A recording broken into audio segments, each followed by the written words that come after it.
आवडला तर तुम्ही लाईक शेअर सबस्क्राईब आणि कमेंट करा. सगळ्यात रेडी रेसिपी. हॅलो फ्रेंड्स, कशा आहात तुम्ही? मी आज बनवणार आहे आपल्या ग्रेस किचन मध्ये व्हेज पुलाव. तर त्यासाठी मी बघा काय काय साहित्य घेतलेलं आहे. मी घेतलेलं आहे थोडीशी फ्लावर, बघू शकता तुम्ही, गाजर, बटाटा, आपल्या फोडणीसाठी कांदा लागेल, टोमॅटो, आणि मी थोडासा वाटाणा घेतलेला आहे. आणि आपल्याला अद्रक लसूणची पेस्ट लागणार आहे आणि थोडे खडे मसाले देखील लागणार आहेत. तो तुम्ही बघू शकता. हे मी थोडेसे खडे मसाले घेतलेले, जास्त आपण टाकणार नाही.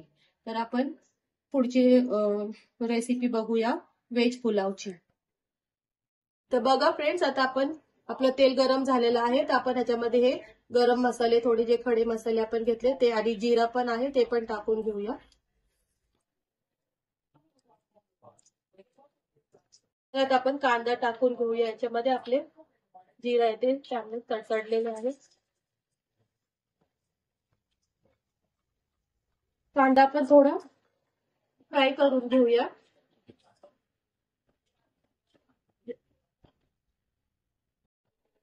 आपण आता यामध्ये टोमॅटो टाकूया. बघू शकता तुम्ही.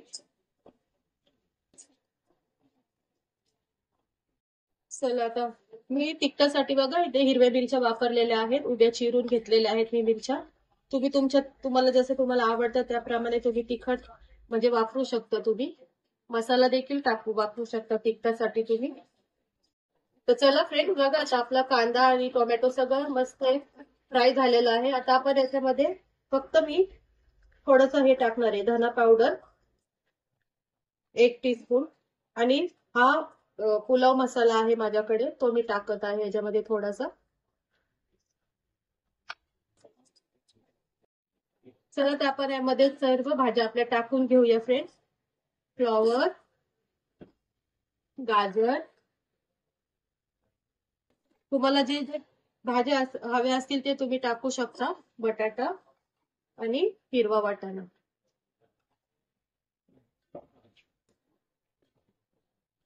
आपण यात थोडं मीठ पण टाकून घेऊया. आणि तुमच्या घरात ज्या पण भाज्या अवेलेबल असतील ना, तुम्ही टाकू शकता त्या भाज्या. आणि आता आपण हे सर्व मिक्स करून घेऊ. 10 मिनिटं आपण ह्याला झाकून ठेवणार आहोत, म्हणजे मसाला मस्त ह्याच्यामध्ये सर्व भाज्यांना मिक्स लागेल मसाला सर्व. फ्रेंड, आता आपल्या भाज्या ते बघा 10 मिनिटानंतर रेडी झालेल्या आहेत. तर आता याच्यामध्ये आपण तांदूळ टाकणार आहोत. त्यासाठी मी अर्धा किलो इथे बासमती राईस भिजवून घेतलेला आहे अर्धा तास पहिले, बघू शकता तुम्ही. तर हा मी अर्धा किलो घेतलेला आहे राईस, बासमती राईस. आपण याच्यात टाकून घेऊया.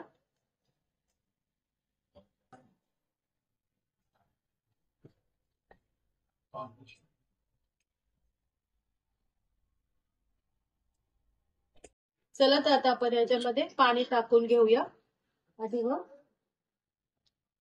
आपण भात शिजवून घेऊया.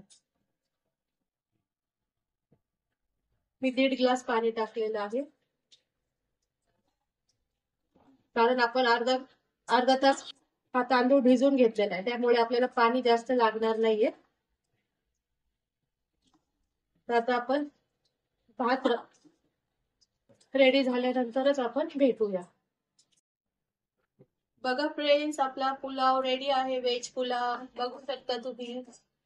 जर तुम्हाला आमची रेसिपी आवडली असेल तर प्लीज लाईक करा, शेअर करा आणि आमच्या चॅनलला सबस्क्राईब करा. आपण पुन्हा भेटू नव्या रेसिपी सोबत. Bye bye.